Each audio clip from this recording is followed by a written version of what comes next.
Grant me the serenity to accept the things I cannot change, the courage to change the things I can, and the wisdom to know the difference. I pledge allegiance to the flag of the United States of America and to the republic for which it stands, one nation under God, indivisible, with liberty and justice for all.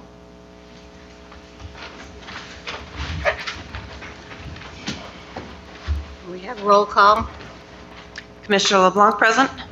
Commissioner Cowles present. Commissioner Gardner present. Commissioner Burton present. Commissioner Timmons present. Thank you. Mr. Lohr isn't here, but on his behalf, will you accept this? And perhaps introduce yourself. Are you our new representative? Yes. Maybe one commission. He's got to get his picture. All of us? Yeah. All of us? Okay.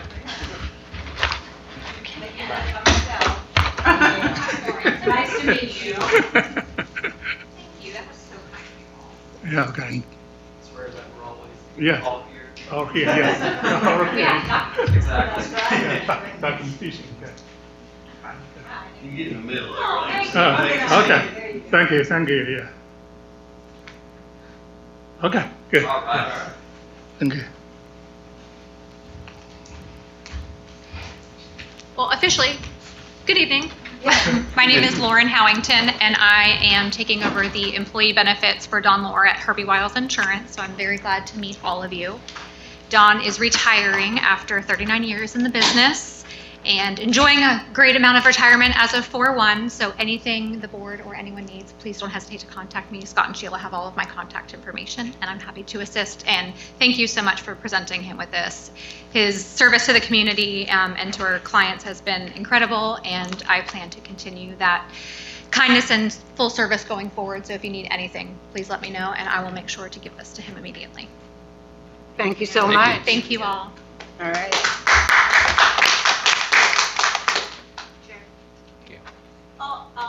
Matt? Yes, of I course. just want to say, on behalf of AMCD, thank you so much, and please thank Don for all of his excellent customer service. Any email, any questions that we had for over 15 years, he answered right away, and he was a great help to, at least to me in the time that I've been here, so please thank him on our behalf. Absolutely, thank you. Very prompt response. We don't plan on changing that. Okay. All right. Do we have anyone, Enjoy the process. do we have any public comment? I don't see anybody that I don't recognize, so hopefully not. All right. We need approval of the agenda. Can I get a motion to approve the agenda? Oh, I motion to approve. All right, a second? I'll second. All right, all in favor? Aye.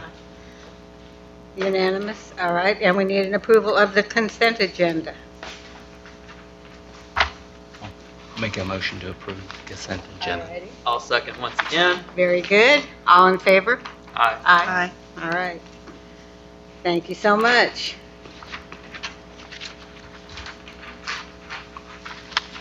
Mr. Hawkins, you're up.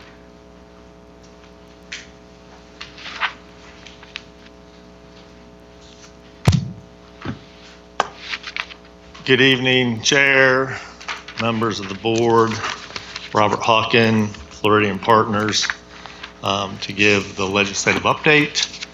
I'll start by saying that the legislature convened in early January for a 60-day session with one statutory mandated element, which is to pass the state budget.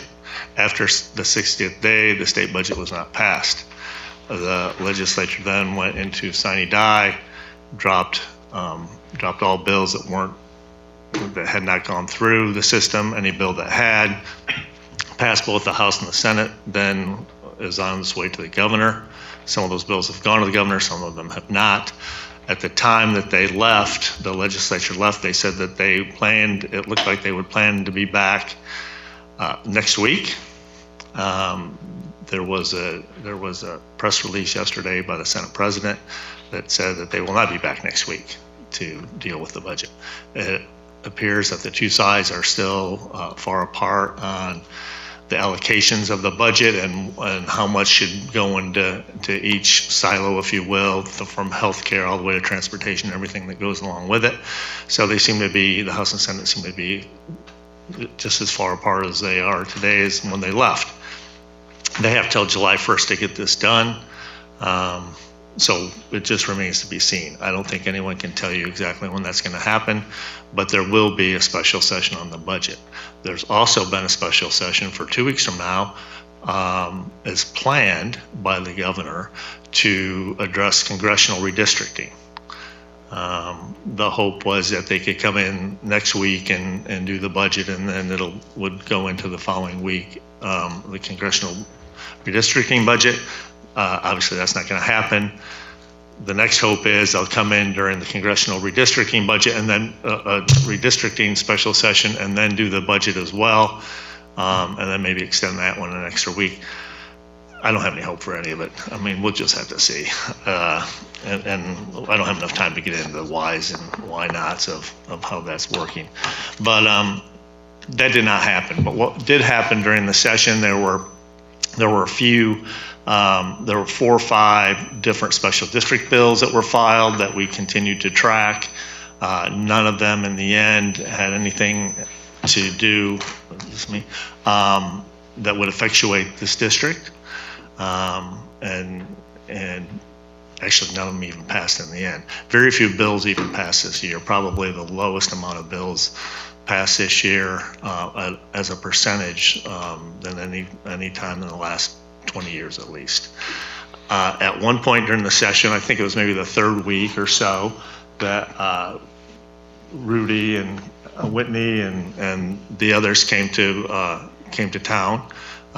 We met with half a dozen legislators, some from this district and some not. We met with Senator Yarborough, who's not even doesn't even represent this district. But the whole idea was to get people from Northeast Florida involved and to let them know exactly what we do down here. It's just the education part, right? And to tell the members of the legislature exactly what we do. Probably one of the better meetings we had was with Representative Sapp, who talked about not just what we do here, but how maybe, because he's at the very west end of this district, of our district, but how it could, what we do, help other members of his legislative district that aren't serviced by Anastasia. That's probably the beginning of a conversation that would or could someday expand what we do from here and expand our boundaries into outwards to the west. And that's something that he's interested in pursuing. We invited him over here.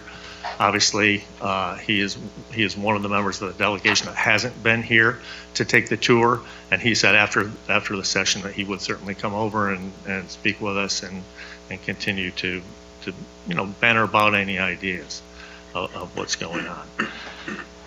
One of the biggest issues that we've talked about is the elimination of property taxes. The Senate the House, it's big on the governor's agenda. He continues to talk about it. He doesn't come up with any proposals, or hasn't up to this point. The House came up with 9 proposals, and most of these proposals are in the form of a joint resolution that would be passed by the House and then passed by the Senate and then go before the voters in November. One of them did pass the House. It did not pass the Senate. The Senate did not take up any form of property tax elimination as of now. The one that passed the House would take $100,000 off the homestead every year for 10 years until it completely eliminated the taxes on homesteads. That was probably about a 51 or 52 or 53% hit it looks like, to the district, to our district. Again, that did not pass. There's talk of a special session, another special session, after they get the budget done at some point that the governor will call to address this issue and this issue only. At that point, it'll be right on the spotlight, and when they call, if they were to call that session, it would be all hands on deck for people that want it and don't want it. I mean, it goes on all sides. So at any rate, that's where we are. The one thing that would happen if it were to pass the legislature and go before the voters, there's a 60% threshold that the voters have to, because it would be constitutional amendment, it would be a 60% threshold by voters. So it had to be approved by 60% of the people voting in that particular election. Right now, the generic polling, it doesn't hit that 60% threshold, but it's just generic polling. There's no details because there are no details.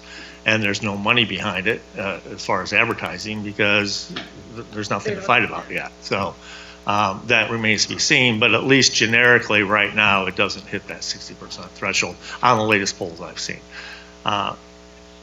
Whether it comes to fruition this year or not, the leading front runner for the governor, at least on the Republican side, and leading in all polls at this point is Byron Donalds. He has a quote that said he will pick up the mantle on day one on the property tax issue if it doesn't get done this year. So remains to be seen. And if it were, then it would be on the 28 ballot at that point. So that's more up in the air than the budget because we know they have to get the budget done. And it's not mandated that they do this. It's just something that the House really wants to do, the governor really wants to do, and the Senate is lukewarm at this point on that. But frankly, that is our update. Every time we're in session, every time we're in Tallahassee and we meet with members or just anyone, we continue to talk about the good work that Dr. Rudy does and everything that is involved here, from the center next door to all the research and the people that come in from all over the world here, and just to enlighten people exactly what we do, and really just enlighten the policymakers so they know what we do, so we don't get caught like you got caught before when all of a sudden they came in and tried to eliminate you, frankly, and that's just part of. Well, I was told long ago, if you're not at the table, then you're what's for dinner. In fact, I had never met Commissioner Counts, and I knew that I read his bio, and then I knew it was Cattleman Day, and I was walking through, I think, the third floor of the house, and I saw your name, and I said, wait a minute, are you? And sure enough, and it was just that thing, it's just part of that whole idea of being aware enough to know what's going on, how it effectuates the district, and to keep running our mouths and telling the story. So, but essentially, that's what I have for you tonight. Does anybody have questions? Appreciate you coming, Hawk. Yeah. Thanks for all you do. You've been very professional and effective. Certainly did your job when it came to being hired for that purpose, and we're still here as a district, so appreciate that. It sounds like, anything that goes through is probably going to have to go through a joint session. Is that correct? Yeah, so it would have, anything would have to happen when they're in a session, which is quote unquote a joint session. That's right. Mm-hmm. It would have to be approved by both houses. Okay. Before it were to go to the governor. If it's a special session, or if the governor ties it to a special session where he adds 2 or 3 or 4 other things, that may be something that the Senate wants and something the House wants, and if he wants this, it's all about horse trading up there, and you see a lot of that, and it could happen whether the Senate really wanted to do it or not, because they're getting something in return, and that's just part of the politics of it all. But then again, the backstop is it would go to the ballot at the same time. Once it gets, let's just game this out a little bit. Any proposal that were to make the ballot, the opponents of it are prohibited, at least most of opponents, which would be the cities, the counties, whether you decide to be an opponent or not, but for sure the cities and the counties would be opponents. They're prohibited from having commercials and going on TV and doing an ad campaign against it. Well, the proponents, there will be plenty of proponents, there will be plenty of money pumped into it, and the government will go raise money for that, and others will as well, that they'll be on TV all the time. So even though it's not at the 60% threshold at this point, you know, It could get there. campaigns matter, and mailers matter, and they would have a very good chance to and a shot at getting it. So Thank you. Anybody else?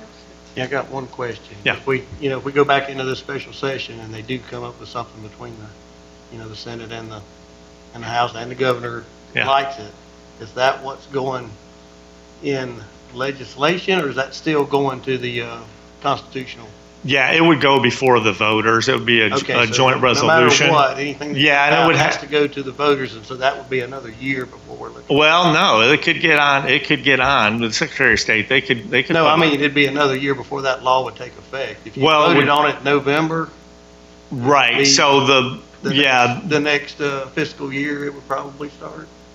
yeah, Chairman. So Yeah, we're- it would. We would have a little bit of time to work on a budget. Yeah, and then most After likely, I that, think it'd be yeah. tapered, so it wouldn't, take. Right, it wouldn't immediately. If take that's the effect. one they Yeah. passed. Correct. Right, this first one would be tapered, some just eliminated, some that are 65 and over. If you're 65 and over and own a homestead, that goes away, but if you're not, but generally, it would be July 1 of 27. That's what I want to right, make and it sure would that have we to had go. time to look at it real good again, because we've got a budget coming up now, and, Yeah. we We gotta don't know go what with what we're- we got now. We need to know what we're Yeah. working Yeah, it with. would go on your next fiscal year, not this coming fiscal That's year.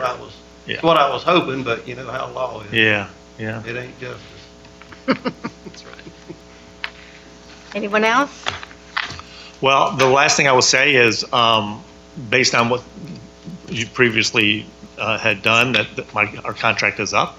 I know that there's an RFP out or up Right. next, and it's been a pleasure helping you and getting to know the staff and the members and just all the cool things that you do here. Because before this, I had no idea, and it really is when I say that we're over there talking about this. It comes from the experience of being here and doing the tours and bringing the other legislators here and knowing that the good that's done here needs to continue to be done. So, I hope that it all goes through. I hope the RFP goes through, and I hope that, and if it does, then we will certainly apply and we'll see what happens. But it'll always work out the way it's supposed to work out, and I appreciate each and every one of you. Thank you. Thank you so Thank much. you. You've been an asset for us. Really appreciate it. You've Thank you, Chair. Done a good job. Thank you all. Thanks. Thank you. And speaking of RSPs, Dr. Shu? Yes, this item for third time. The first time, our county said we need more vision, need a long retreat. April, in February, had a meeting, great board meeting, and all the discussion possible with April, so that all the lawyer review purposes, legal, or not my, just the suggestion and the recommendation board need to vote on. Authority staff to release the published RFP, following our policy, then collect how many submission, then can prepare to board interview and decide who you want to use, or maybe you don't use at all. The board can make a decision. So not just need authority to release RFP.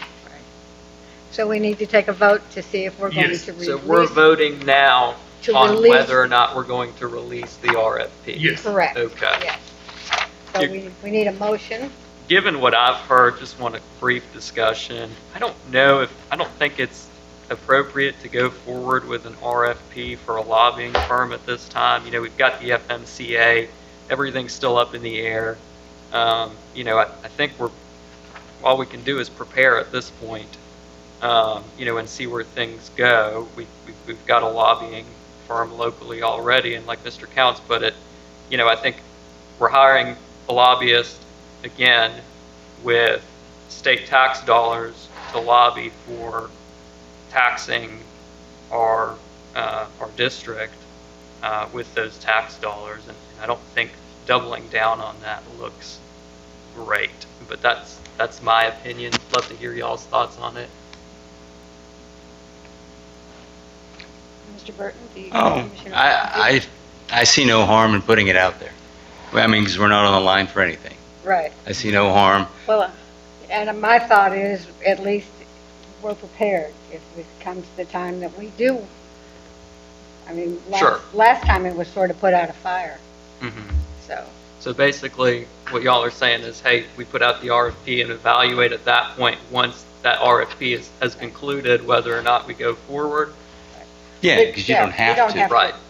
As long as, It's not makes sense. committing as long as to it's, doing anything. yeah, That makes sense. it's in the Yeah, and yard. it took about 3 or 4 months or something. 3 or 4 Yeah. months, yeah, And okay. we may not want to be in a position where we have to wait 3 or 4 months before we can. Right. When, Quickly. once you put it out, when does it start? If we, Well, what's when we the award it- process? About Then we the- pick one, and then, but when would that start? Yeah, The it's next about session? 1 month release, collection, talk about 3 months, yeah, 2 3 months. And it doesn't commit us to hiring someone, right? It just, Yeah, that No. time, for the It meeting. just has us it prepared. just has us just in prepared case with who we something- want, yeah, Okay. point. Commissioner Counts, do you have? Yeah, that's one thing, like we say, the scope of work, a lot of it has, it does overlap with the special Mhm. district associations that we have keeping up with it, and we are in a position where we don't know what's going to go on and when it's going to happen. Right. But on the other note too, it is bureaucracy in motion here, and it takes a few meetings to be able to get this stuff done. So, I don't see any reason why we can't put a request out there, Okay. it being that we don't have to. Yeah, Move on. We're not binding ourselves to a time for a Right. contract. We're just asking for proposals and see what it comes up with, and then maybe by then we can see what's going on with Yeah. the special. so we could Special put the session. RFP out and say, hey, Yeah, we'll at least be prepared by the time that happens. and if we need to and tweak decide- that, we can send another one out and Yeah. try to get it done in time to maybe find out what's in the The in the legislature, what's going on, and we can kind of tweak that Makes to sense. fit that. And that'll take, what, a couple months? It probably shouldn't take long to tweak the language and just resubmit it at the next meeting, Yeah. and then get it out there and get it back, so. And I think, narrowing the scope, like you said, is Mhm. is appropriate if we do that. And then at least, hey, we have it out just in case we don't have to move forward. Maybe we do, maybe we don't, but at least Yeah. we're prepared. Okay. Commissioner LeBlanc, I agree, actually. okay. Do we have a motion? A motion. Okay, and a second? I'll second. All right. All in favor? Aye. Aye. All right. Thank you so much. All right, Ms. Rivera. Chair, point of clarification. Yes. The motion was to go ahead and put And- the current Oh. RFP that's in Yes. here out. Motion. Yes. Yeah, I'm sorry.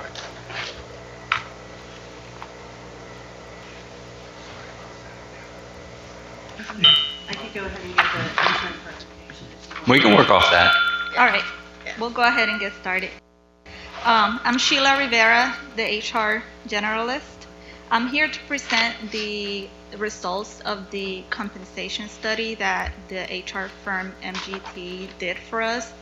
For a little bit of background, MGT was hired early last year.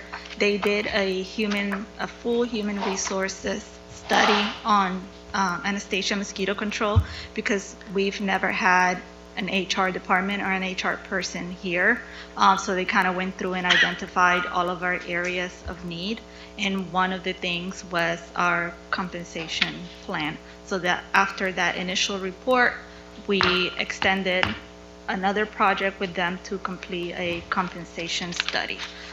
So I'll go over what that project entailed in the scope of work, how they did the job evaluations, the market survey, the proposed compensation plan that they have for us, how we're going to implement it and maintain it in the future, and then I'll answer any questions that you guys have for us. So the classification and compensation study has obviously 2 parts. The classification part talks about how our positions kind of stack against each other in a structure like a hierarchy. And it informs like the pay grades that each job is supposed to be. And then the compensation part, that's where they went and looked at similar agencies to ours, see how much they're paying, and see if we're paying fair market value to our employees. So the project scope, they started with meeting with the staff, determining what those comparable agencies are. We had a kickoff meeting, then they released the market survey, had to give it a few weeks for other agencies to respond. They analyzed all that data, then they went one by one through all of our positions and evaluated each position. They prepared the proposed compensation plan, sent us a draft report. We met with them. They prepared this presentation for us and sent us basically a final report. The way that they evaluated the positions, they didn't look at the particular individual that's in the job. They look at what does the job entail and then how much should it pay. So they looked at what's the education required to do this job, how much experience should a person have to have this job, how much decision making do they have any responsibility developing policies, how much contact do they have with the public, what are the working conditions, environmentals, what kind of risks they have there, and do they have to be trained to use any kind of specialized equipment. So those are all the factors that they looked at when determining what's the pay range for this particular job. Then they went and looked at all of our job descriptions, and they sent us this job analysis questionnaires. So basically all of the employees completed a questionnaire saying what they believe their position falls in all those categories. So like how much education do you think someone in your position should have? How much experience do you think somebody in your job should have? So they got the employees' input. Then they had individual meetings with at least one person from each job. And then they gather also their supervisor's input. So that was like time that was spent like really getting involved into what each of our jobs do, and they developed the classification plan. So that's table 1, the one that looks like it's a little bit busy. So if you can see on that one, it's got all of our positions. It's got what the pay grades should be for each position, the survey results for the 50th percentile of the market, what the current salary range is, and what the proposed salary range should be. So they provided all this information, and this is important, especially in a government organization like ours, because for transparency, you should have like this stuff documented, like this is our pay plan, this is how much our jobs pay. We're not just coming up with a number. So it's very important for transparency and for the employees to understand what the expectation is for the salary. So the agencies that we surveyed, we actually had great responses, a great amount of responses. So all the bolded agencies actually responded. Collier County, East Flagler, Indian River, Pasco County, a lot of them were responsive to our market survey. So the survey that was sent out included a brief description of each position so that that agency that received it can take the position that was comparable and let us know basically how much that position pays at their district. They reviewed that information to come up with the proposed ranges for us. So they calculated the 50th percentiles of the salaries for those communities. So what that means is that 50% is the median of what the data show. So you are in line with the market. If you were paying at the 40th percentile, then you will be 10% less than the market. If you were doing 60 percentile, then you will be 10% above market. So we're operating under the assumption that Anastasia Mosquito Control wants to pay at the 50th percentile, which is fair market value, not more, not less. So at that 50th percentile rate, that's how the new salary structure shakes out. So they also put on our compensation plan 10 pay grades, 1 being the lowest and 10 being the highest. There's a 9% difference in between each pay grade. So a person who starts at a pay grade 1, a person who starts at a pay grade 2 gets paid 9% higher than a person that's at a pay grade 1 to start with on the basic salaries. So table 2 shows the 10 pay grades and what the minimum of the pay grade is and what the maximum of the pay grade is. The proposal for implementation is that those employees whose compensation is below the minimum of their pay grade get brought up to that minimum, and those employees who are in line with that range just kind of stay the same.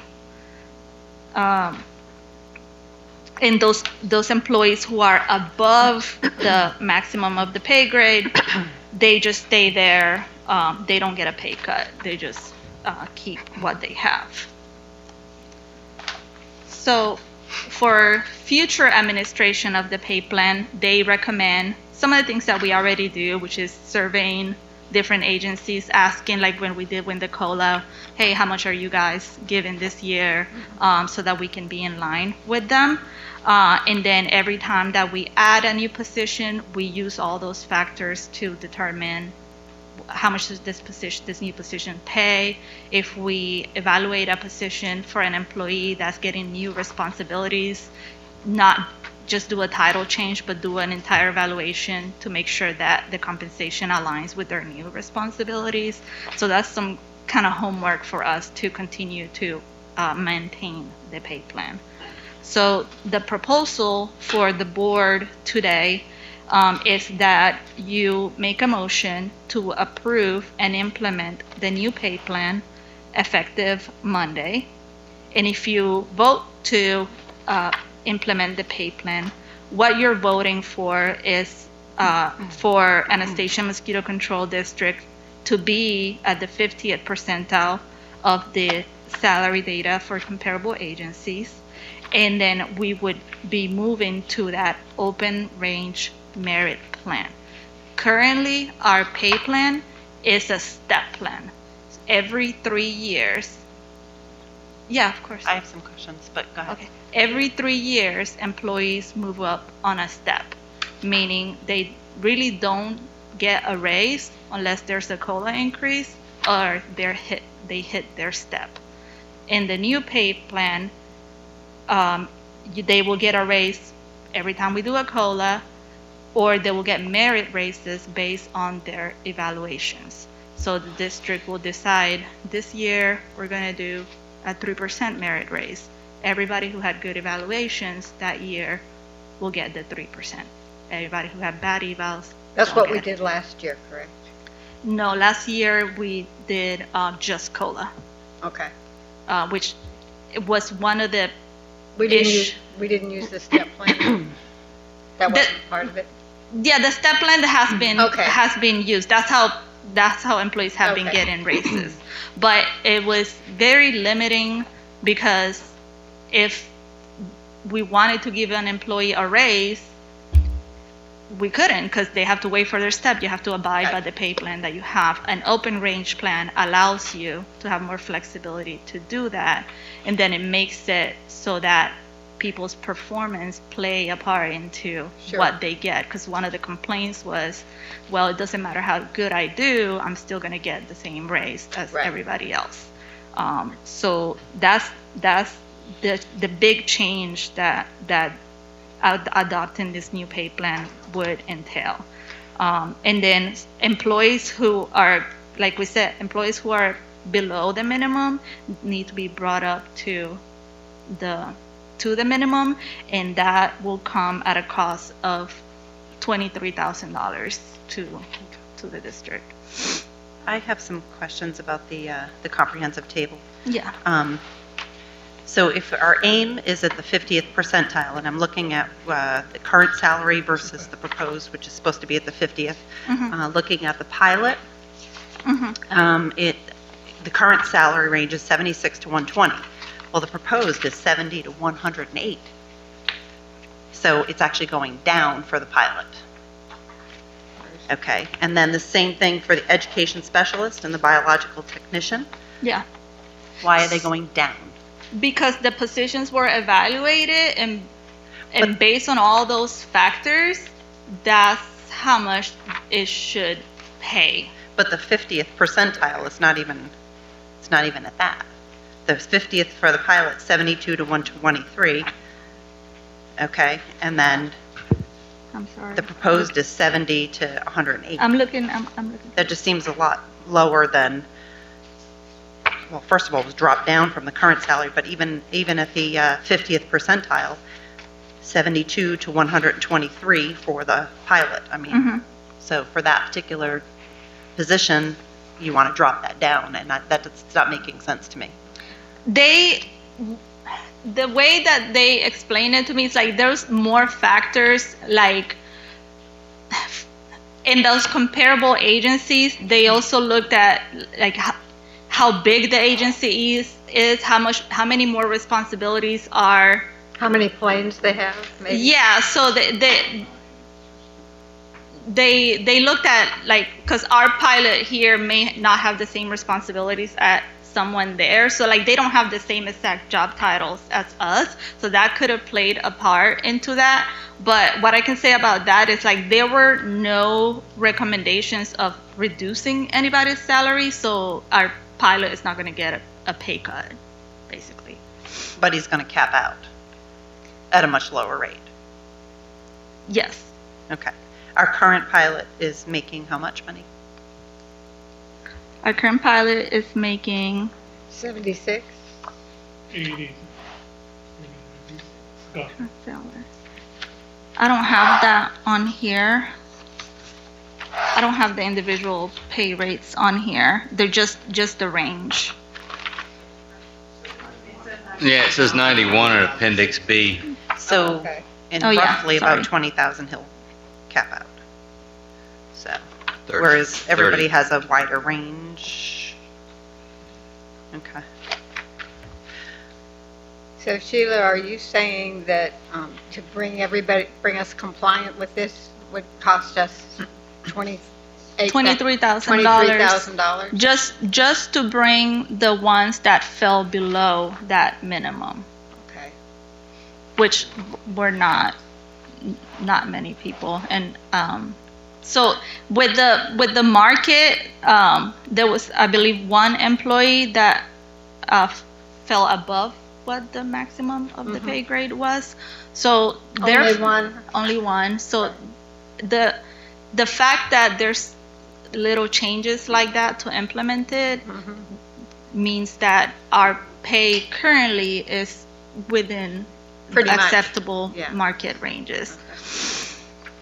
So Table 1 is actually what we're, You're approving both. So table 1, you are approving that. For example, the IT specialist is a pay grade 3. The mechanic is a pay grade 4. So that's on. That's why the titles are on there. And then for table 2, yeah, that was the grades. those are the grades. So if we make a new position and we say it's a pay grade 5, that's the range of that pay So grade. Appendix B is actually what people are getting paid right now. There's no names on it, but when you say director, assistant director, I can figure Those out are who those are. those are the positions. Yeah, I can figure that out. Okay. All right. There's multiple people, like for example, for the mosquito control tech, we have 9 Yeah, of no. those. Yeah. Mhm. But no, I was just trying to compare from table Mhm. 1 to go back through Yeah. the Now. appendix and figure out who that was without Mhm. smelling. Seeing who was above and who was below. Yeah. And above, you hold them there until, But there's only one person above. It's only one person. What can be done for in those cases where a person is at the maximum, let's say the board decides to give us a COLA in October and a merit raise, that person would basically receive a lump sum for that amount. That way their entire salary is not going up and they staying in that range, but then they still get. So that's one way that I've seen it done. They just cut that person a check for whatever the COLA was that year. And then that doesn't skew the pay plan. But following this, we have to present you with a policy on how we're going to address all those things, because the policies, there's more to it, like what are we going to do to do the merit raises every year, who gets it, who doesn't get it, like do employees who are on terminal leave get it too, do employees who are on probation get it too. So all those things need to be addressed in the new pay plan policy.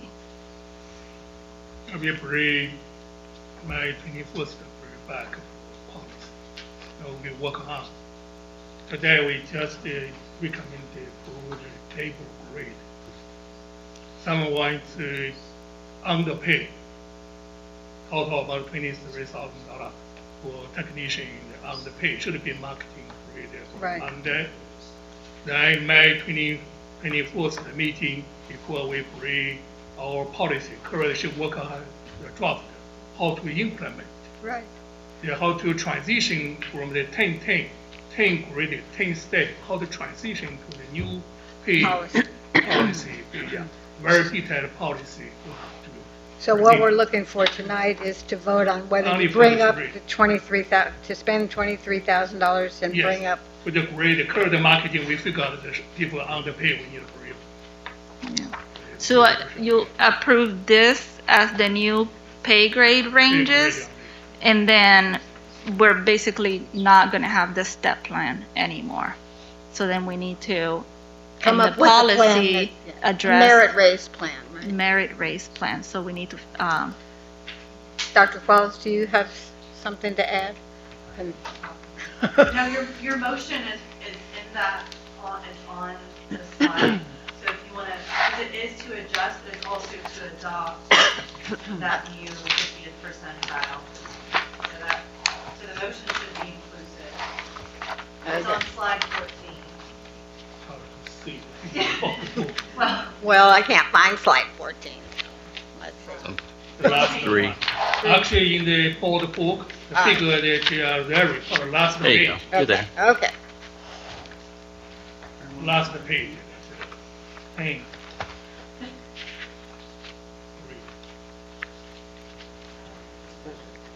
I got one question. sure. Yes, I'm trying to cipher all this. I think we all are. So what we're talking about is that these are the averages there, that 50 percentile Mhm. salary survey. Mhm. And then what we're doing is if we're adopting this, we're getting the current salary range to the proposed 50%. So if anybody is in that class, but they're already making that, they're not Affected. going down if it's a little less than what they're making No. by their, yeah. So Mhm. we're just bringing everybody up to these new grade levels. Yeah.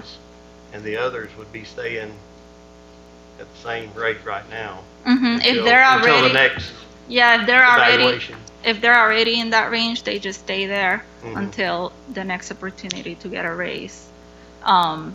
Now, the reason why the 50th percentile is important, because that's what you decide as an organization where you want to be competitiveness wise with the market.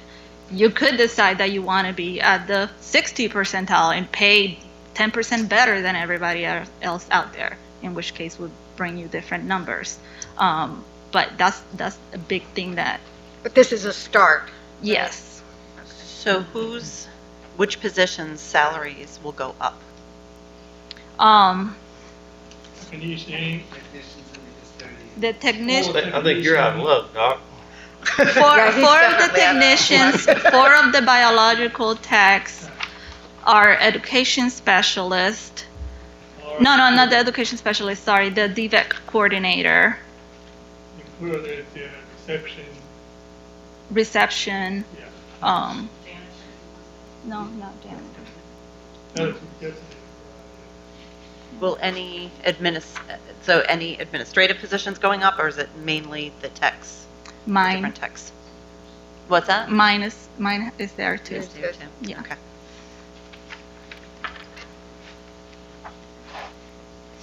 So, They didn't get us in the survey. yeah, We're we're on the 10% plan, I think. Like I said, the big implication for the workforce is that change from those steps, because that was a guarantee raise that they get every 3 years, no matter what, and then how to adjust that to now we're going to do it on a yearly basis, and it's going to be based on your performance, and it has to be determined based on the budget that year, how much those merit raises are going to be done. So that's things that need to happen now. That didn't happen before. Now those need to happen on those conversations need to happen on a yearly basis. This is kind of what I see like a standard as far as when you're looking for salary positions in certain areas and certain things. And this is a special district. That means that it's set to do certain things, and it's special in that position. And then when you get people here working to learn that, you can't just have somebody come in and take over that. I know how that is, and so at least starting at that average 50th percentile, starting there, we can go up Right. anytime, It every year, warrants every year it, yeah. when it warrants it. And Yes. now the merit-based plan, I saw that one of the three. Is that what? One of the three that they offered as an option. We were Yes. voting on that third one. Yeah, so it's called an open range merit plan. And who does the merit basing check off there? Is it something that a supervisor does? Is it something that several So different? typically, like I've seen it brought to, like at least when I was in the county, it will be brought to the board. The board will decide, this year we're going to do a 3% COLA and a 2% merit. And then that's what would Okay, so happen. it's a flat merit rate. It's not And- like an individual merit rate that you're looking at what they're doing. Right, but again, For that we position they're we in. need to write our policy, so we need to make it whatever we want it to be. So typically there will be room there for the director to give a higher merit for somebody who got like an exceptional That's eval. what I was getting at. was Yeah. Who all's going to be grading them as far as their merit, and Yeah. who feels like that they should Yeah. be But the rewarded for their efforts. the COLA will go to, like, let's say next year we do a 3% COLA. The entire pay plan gets up by 3%, but whatever the merit was only goes to the individual. It doesn't go to the full pay plan. Right. Dr. Okay. Claus? I think that answered Commissioner LeBlanc's question too. You're saying that range goes up by 3%? That range goes up by whatever the COLA is. So then that would increase their cap out, per your question earlier. It would go up right with every Yeah. year. But no, I have an additional question. I have no problem giving raises. That's not an issue.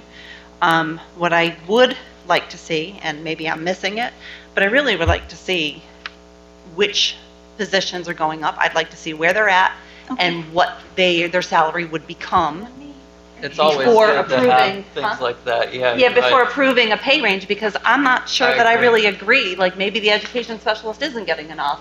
Or Right. maybe, like, I want to see what every position, the salary is, and what it would change to with this new pay Well, grade system. And to your point, Ms. LeBlanc, I think you're correct. I mean, some of these, we don't even have a 50th percentile salary survey data to go by. So this is just too short a time. Like, I I would like agree. more information, and then maybe bring it to the next board meeting with the additional information. to What look I at can, this. yes, we can do that. What I can say about that is like I said, they did all of that homework of looking at all of those requirements to do that job. Right. Like they looked at what the other agencies did.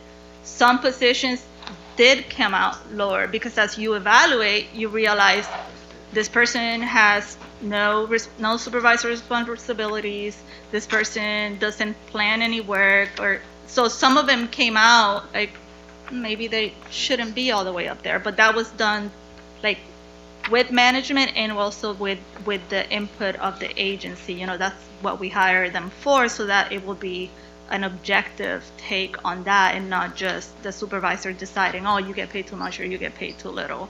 But to answer your question specifically, the positions that are going up are the mosquito control technician.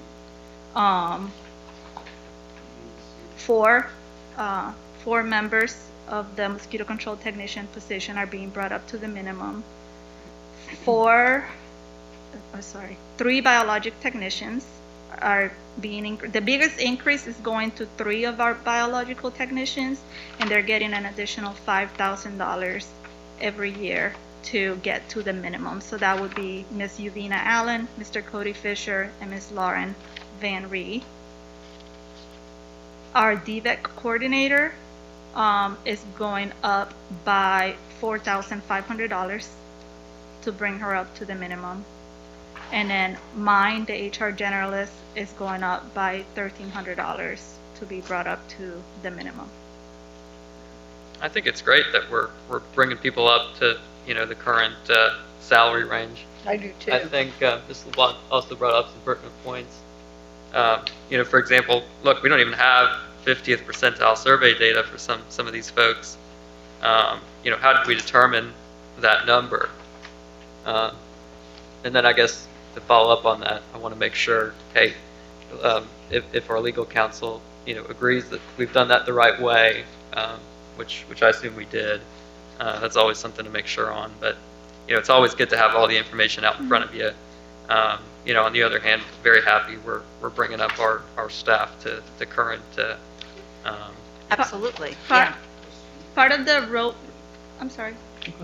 Part of the roadblock with the salary market data was, one, how similar the positions are, because, like we have an operations manager, she does all these things, but maybe at another district, the operations manager is not that involved. And also, some of them didn't give us the full range of their pay grades. They just told us whatever that person in that job makes at the time. And that can be difficult to gauge. Well, maybe that person has been there for 20 years and that's why they make that much, but our person is new. So it's a lot of factors that went into. Well, I saw that in there too. Yeah, because you're new. Your position, your whole position is brand new. That's why you're. And I think yours was on the low end too, right? Would it be considered receptionist? Is that what it was qualified in here? Yes, I'm the receptionist. Yeah, you're the low end of it because you're new. You're new. Yeah, you're. Well, that's what I saw in here. Like you're saying, the newer people are below the average. The people who've been here probably 5 years are probably Closer. climbing. Right. Okay. I was hoping I was reading that right. And counsel, if we don't have a particular, basis, for example, an empty 50th percentile survey data, and we're unilaterally increasing somebody's salary, is that in compliance with the law? I believe you're entitled to act on what's in front of you. I believe that is in compliance with the law. I believe you have a council member, though, that's asked for more information. Am I correct? Yes. Yeah. So I think the information should be provided to satisfy the council member, commissioner, prior to the vote. Thank you. Okay. One more question. So we vote, let's say you get the information, everything's fine, we vote the table in, and then you fill in the back channels on how merit and everything goes when the manager has a one-on-one every year. I'm sorry, I'm not. Can Okay. you say that again? So we approved the table, Uh-huh. but the table's just a baseline. Then you're filling in all the information on how the That, evaluation that will goes. come in the policy. Yes, do And we approve that also? The policy needs to come to you for approval. Okay, no worries. So Okay. Dr. Shu, Okay. yeah, Dr. Shu has the draft, so it will come in May. So Okay. then you can decide, okay, who gets to decide how much the merit is going to be, how much wiggle room does Dr. Shu have to give merit increases, how much does he have approval to bring somebody new, like for example, if he wants to bring somebody new at higher than the minimum, does he need to come for your approval, or does he have any wiggle room to bring him higher? So all those things need to be addressed in the policy. Thank you. So are you asking us to hold off until we have more? I would like to hold off because I really would like to see each position, what they're currently making, what they would go up to. And like, I want to see that. Like, maybe there's some positions that I would want it to be higher, you know, than what you guys are proposing. And I'm a visual person, and I would definitely want to see that. And I actually even want to see the director salary too, again, because everything's changed over the years. We voted like lots of cost of living and merits, and so I want to see where we're at right now. How, Okay, to know whether or not 55% is good enough. how would you like the information delivered? Do you want to see the full final report? Would you like me to set a meeting with the MGT representative to? No, just a simple spreadsheet with every position in anesthesia mosquito control, what their current salary is. You don't have to list names, just what their current salary is. And then with the proposed, it looks like 55%, what their salary would then go up to. So 2 columns. So what it currently is, and then what it would become based on the new proposed 55%. Is that, Well, That's really- what it would be is whatever the minimum is on that proposed range. So only, people are only being brought up to that minimum. Right, I understand, but I don't know, off the top of my head, I don't know the current salary for each position. I would prefer to see a spreadsheet that would include that. So is Appendix B that without names? I'm just curious. Just positions, yeah. No, Yeah. I'm just, Yeah. because I went through position B, like I said, and tried to figure out who was who. But is that actually Appendix B? When it says director, that's Dr. Rudy. And you take that out, Am I it's missing got something? I don't know. his salary right there. Am I correct in? I don't believe I have Am I that. missing something? Says actual salaries. Am I missing a sheet? But it doesn't have names. right. Yeah, I do have, Appendix B. Go towards the end, back to that. Appendix B, yeah, but table 1 doesn't have the name. new business. And it doesn't have actual. Reports, Yeah. All attachments. this table is laid out. I was just trying to make it easy. B has them Yeah, so, laid out with our Because it gives all the range. Okay, because maybe I'm just not and then seeing what it. the- Maybe I'm wrong. I'm not The seeing it. bases behind It's not labeled how appendix we B. determine the new salary of those individuals in which we don't have that 50th percentile salary survey data. All right, now go past what they, Yeah, the basis behind that increase. the back of that, well, there's, back of this section. Okay. Do we have that in there? Yeah, It's but this showing- is- I'm not seeing Yeah, it. and then it shows, and then it The- shows what the actual, if they have. they that do in have contract like a salaries, they breakdown don't have of anybody each in that individual, Title and position. See the levels and the factors. This is what I was trying to figure out. I think that's, because it says director. Yeah, that's it, that's. But So- let me narrow my question down. so It's more the individual sheets are one for each job. So Okay. then it shows Yeah, right here. how much each agency paid for that, and that's what they use. Sure. With Says chief the, financial also officer. You're there, reviewing you're the there. job But it doesn't have description, names. seeing how much we ask for as far as education, experience, responsibilities, all of that went Yeah, there's into. actual- So we're that. comparing more stuff than Right just there, money. it says actual Right, they're not salary. just Yeah, saying the range. Amelia pays this much, so we're gonna Right. pay this much. And then they met with the individuals, and so it was more to Are it we than that. doing that with, for example, I see field biologists, we don't have 50th percentile survey data.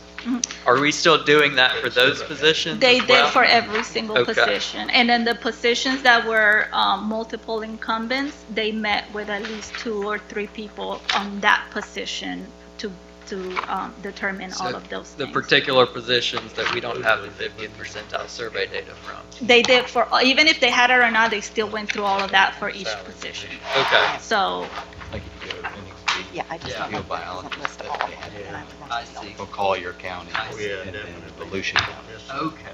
I'm saying, I see. but yeah, they didn't, like the director and assistant director, they had everybody listed. But for certain Dr. positions, Hsu, like what you're asking, you they have- had limited. Yeah, I think that the MPT did an excellent job since last September. They Back worked and with- forth, back and forth, our interview employee gave us survey. I see. Only I feel short of City St. Augustine We miss it. and Xinjiang County. They asked, they no any response. But then Rest of that's- us good things, the many responses from a special mosquito control district. Right. Our dependent location, south of the cost much more than us. All our county much more than others. Yeah. It's a little bit different. They're very reasonable and check all the references and anything. So today's the only request to approve the grade. Now just talking about it, we should give a draft the policy, how to implement. It's a very detailed policy, include the cost of living and the merit raise and how to give merit raise, how to the next meeting we present to them. About the discussion, approve the policy. So far, administration, we just following the policy, for the proof of the policy. Everything have to have the policy following up. Yeah, even the director has the right to give him the right. You have to limit how much you can give him the right to do. I remember many years ago, some commissioner told me very clear, you hire employee, start a minimum salary. If you feel it's better, you cannot over $5,000 more, depending experiences. If you over $5,000 more, you have to bring it back to board, approve. It's Yeah, well- really in the Okay. detail, in Right. instruction and the policy, we can follow much faster, easier. So, Ms. Rivera, the answer to my question, it sounds like, is in Appendix B. mhm. Okay. the individual the individual positions and all the information for that individual position. I can't say that they, some of them they didn't find all the market data that they needed, but like I said, there were other factors that they used to determine the compensation. Do we have that in there at all per position? The job analysis questionnaires. What factors you just mentioned? I don't believe you. They're listed on the presentation, but if you look at the table 1, the skill level, the points that are shown there, that's what basically they did a point system combining all those factors so that it would be objective, and then whatever it added up to, that informed what pay grade you fall on that new grade. So that's what those points there mean. Those were the determinations that were made for each individual position, taking into account the employee's input, the supervisor's input, and then the job description. So they looked at all of that. Okay. And I guess this question is more probably for Mr. Hanna. I think we've got a cap on how much we can spend on the DVEC. Is increasing the DVEC coordinator salary going to exceed that cap? It's up to you. You don't have to. To me, the most important slides on the PowerPoint are 11 and 12. 12 says, so if you take, it's hard to see, I guess, who we're supposed to have a PowerPoint? Yeah. They're not able to project them Yeah, tonight. that's okay. That's why it's hard to see. So 12. Bigger. saw a line. Well, he's asking like with Gen C's salary will be Salary go up as far as I go. it will go up $4,500. Yeah, something like that. Grade. That makes sense. That's how they try to equalize. So, say that again, I'm sorry. So I think the easiest way to interpret this. Yes, yeah. Like a quick summary Right, around that makes sense. I'm not saying anybody's Right. wrong or anything, I'm just saying for clarity. That's true. Slide 12, if you just draw a line, you take that first, people that are below the minimum where that's underlined. And then right here is showing the grades and the ranges. And I kind of, on my own time, I blew it up so I could see there's a spread of 5% going across. So anybody that's at the low part would actually go to that minimum. And that would Yeah. be a couple technicians, the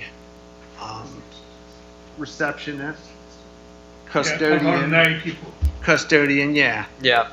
And then Commissioner LeBlanc was like, well, I'd like to know where people are right now. So if you took this spreadsheet, which has a 5% spread from the minimum to the maximum, and it even says right here, the next sentence says, the compensation of employees whose present compensation is within the range for their classification may be slotted into the new compensation plan at their current rate. So if you took this, blew it up, you would find everybody else would be in this, they would already be in this range, but they would fall somewhere in here. Right, they would all fall in that So range. you were kind of curious where exactly they would fall. Well, I wanted to know exactly how much money they were going to get per position. And I'm all for supporting raises. Sure. I have traditionally supported every single one. But I just still want to see current and then, Relative to and where see they the are. actual yeah. amount. Like the range is like, what if we want to give a higher percentage?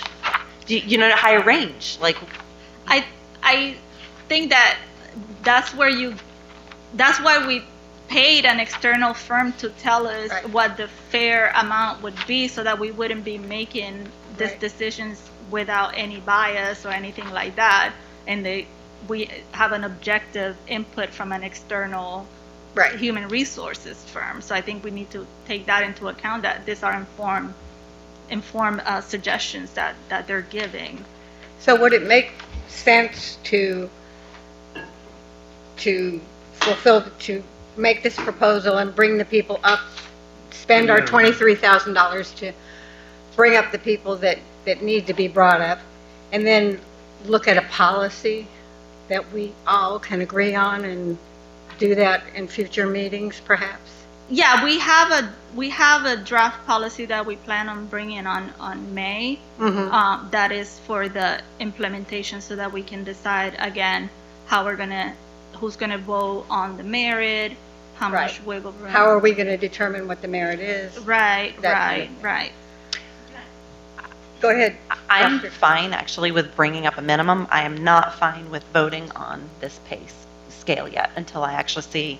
But we're numbers. not voting on a pay scale now, or we were voting Well, on we just would be. bringing, Yeah, you'd be voting on the 50th. Yeah. oh, Yeah, starting yeah. at 50th What I was gonna say is percentile those average. people that are being brought up within the job description, right, Mm-hmm. are just being brought up to that. That minimum. And I get it, and I don't have an issue with that, but they're not going past that. I don't want to vote on the scale yet. Right. But people to be brought up to the minimum, I have no issue with that. And what is it, totals 23,000? Yes. Yeah. So I don't have issue with that. But they can't be brought up until this is Right, the approved, right? procedure will be to adopt the pay plan and then implement the pay plan. You implement the pay plan, then that's how you bring them up. Otherwise, you're just giving random raises, and not following the pay plan that we currently have, nor the new one. Because, for example, if you want to say, I want the 60th percentile, right, then those people that just got moved up to the 50th will then get moved up to the 60th as well, right?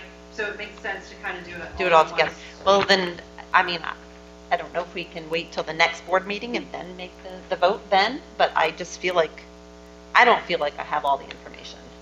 And that's where I'm at. So I don't have an issue with raises, again. I'm glad we, had this information. I'm glad we did this study, but they are a reference. We ultimately make that decision.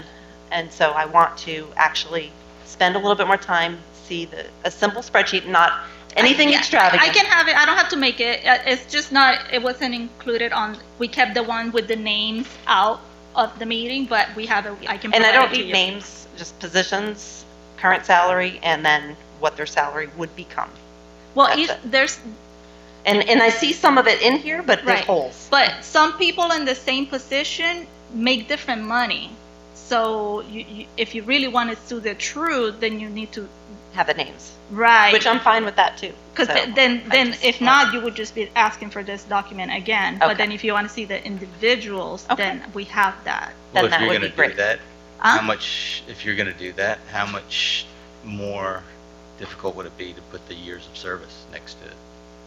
We have that information. Do you? Would that be? That'd probably be better than putting their names. That's, Yeah. Some years of people may service. want to keep it Yeah. private. Right. If you do the years Because it of would be service. public information, right? Yeah. Whatever. I agree. I mean, their salary and their name is public anyways. Yeah. There's no Okay. issue Okay. with that. public anyway, Yeah. but Okay. you don't Yeah. have, We ain't if you put talking. the, I'm sorry, Madam Chair. Madam Chair, if you put the year of service, that will help distinguish the differences. I think that what they need is just a different presentation, and my nonprofit just implemented this whole thing. It was a $500,000 implementation, and the vendor was here to talk you through exactly what they did. The 50 percentile is a big decision for you, and I think my recommendation is that you all understand what that means, because there's 60, 70, 80, 90. Right. That's a big difference, and so my suggestion is that you reconfigure the information for the commissioners so it's much clearer as to what they see. You have the total aggregate is 23,000, so confirmation of that, and then also what happens in year 2. If this is implemented, what happens? What are the commissioners agreeing to down the road? The potential impact, what that is going to be. Yeah, I think that's fair. I think so. Another thing I'd like to see, just, and for the record, I'm all for it. I'm really happy that we're bringing up our staff to current salary ranges, and, we want to make sure we're competitive as a district and paying them what they deserve. yeah. Another thing I'd like to see is, hey, on these positions where we don't have that 50th percentile survey data, I'd like to see more information on how we came up with that number.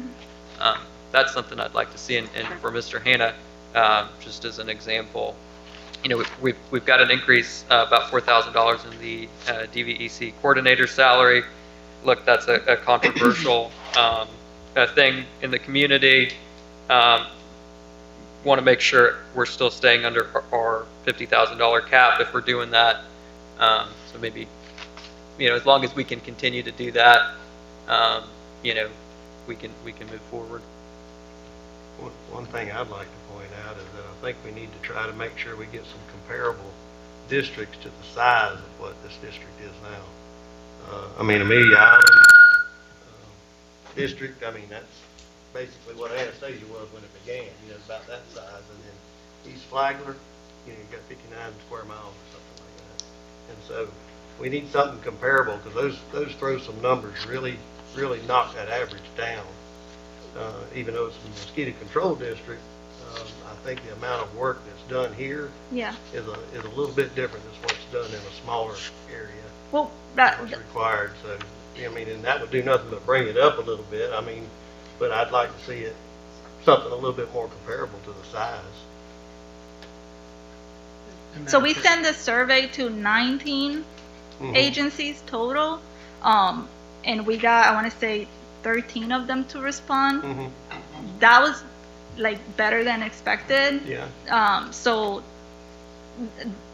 that at this point can't be redone unless you do. Oh, no, I'm just Yeah. saying that I'd like to see if we have to do this. I don't know when we would be doing it again to try to do something on a 5-year plan or something. They recommend it every 4 to 5 4 years. to 5 years, Yeah. something like that. Mhm. That we maybe might be time to base it on something that's closer to our size. Yeah.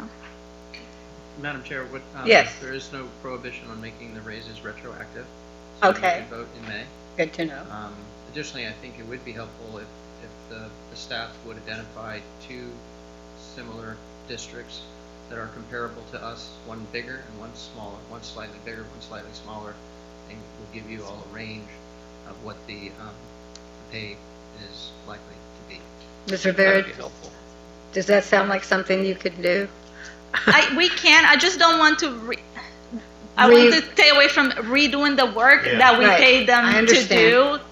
Yeah. Because that was the objectivity and all this research that they did and all the work that they did with our employees and reviewing our paperwork Right. and reviewing our job descriptions. So all of that was already into consideration. If we start to make, Yeah. our own opinions of Right. that are going to be less informed. We have several similar district response. Managed Yeah. high school, India River, and Collier, similar size. Okay. Which one? We're lucky to have. Yeah, I was gonna go through and try to look at some of them and Yeah. and get an idea. Right. Which ones are similar? Indian and who? India River, Manatee, Manatee high County. school, also Collier, just from last year, they bigger than us. Collier's a little bigger, yeah. Collier. Now they become bigger, yeah. So those four are very similar to us. Indian River. Yeah, India River. Dr. Qualls, do you have some comments?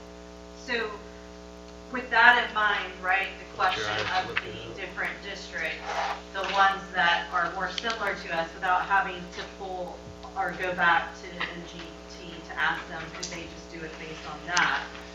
Well, they already provided, and I believe it's on that Appendix B, for each individual job, what all the Yeah, districts that's pay. what I was looking at. I saw the differences there and how much it affected the average So then you may for that want 50 to, percentile. right, then you might want to propose a different percentile based on that information that you have available, right? Because that information is there. It's just, it's utilizing the 13 programs that responded, which does give a fair, overview of the different programs that do mosquito control. Right. What was the fourth one, though? You said Collier, Indian, and Manatee, and what was Manatee, Pasco, Pasco? Pasco, yeah.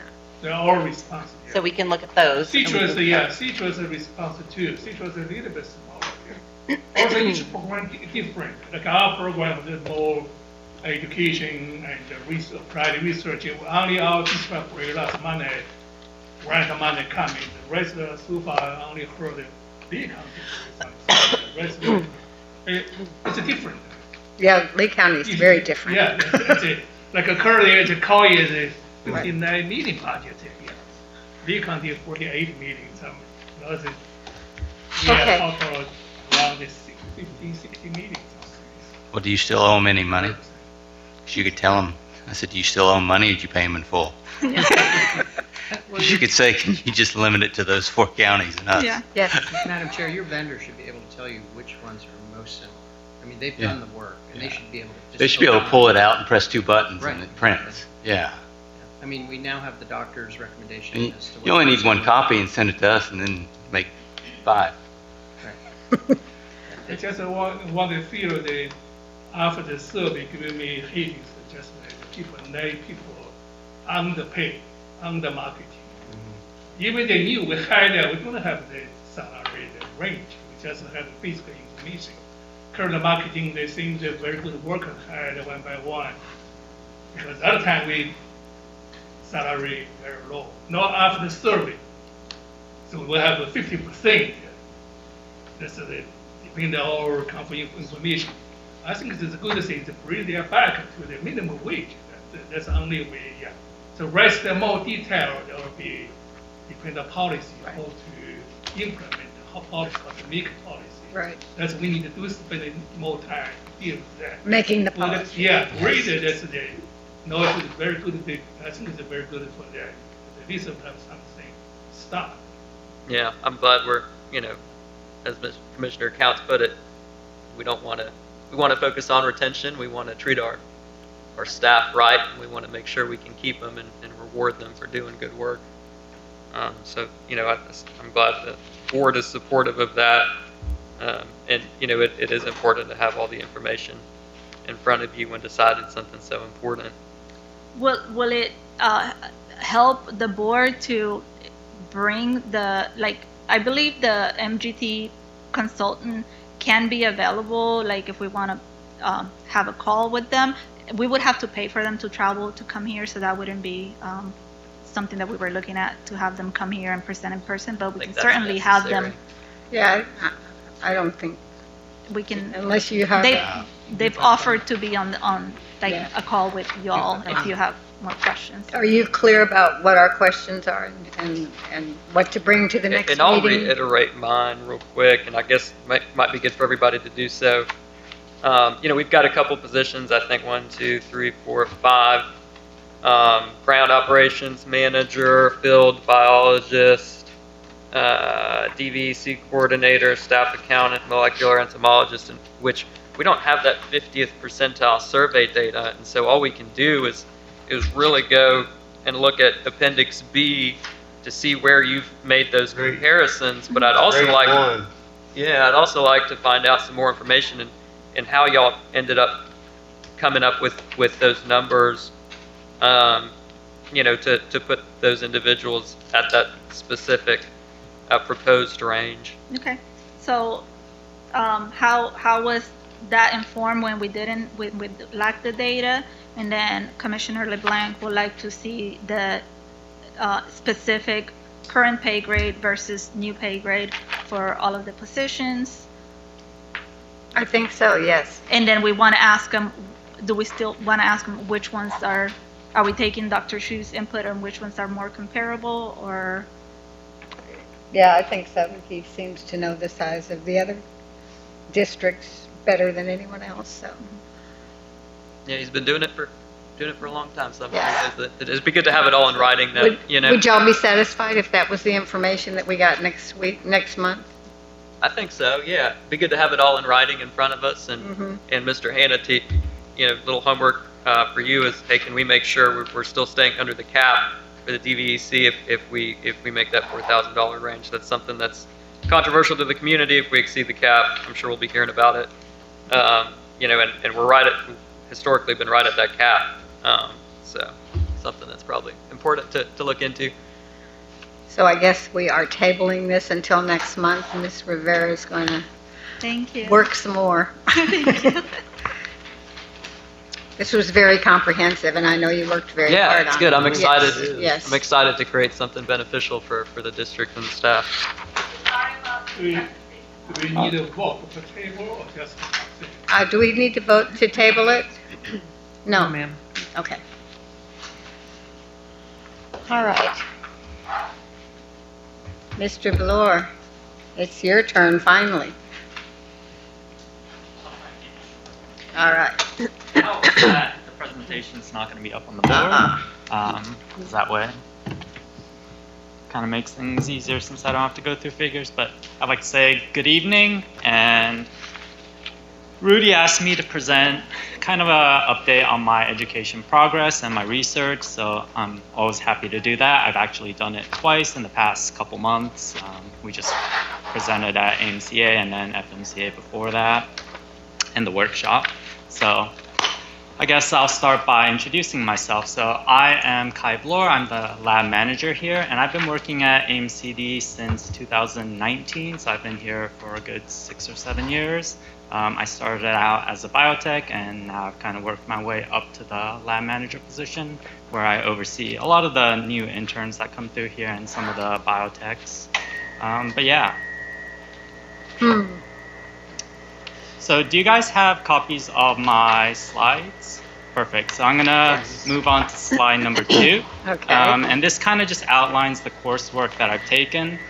One of the problems, well, not problems, one of the Challenges. impediments, I guess, that I came into the PhD program was I come from a public health background.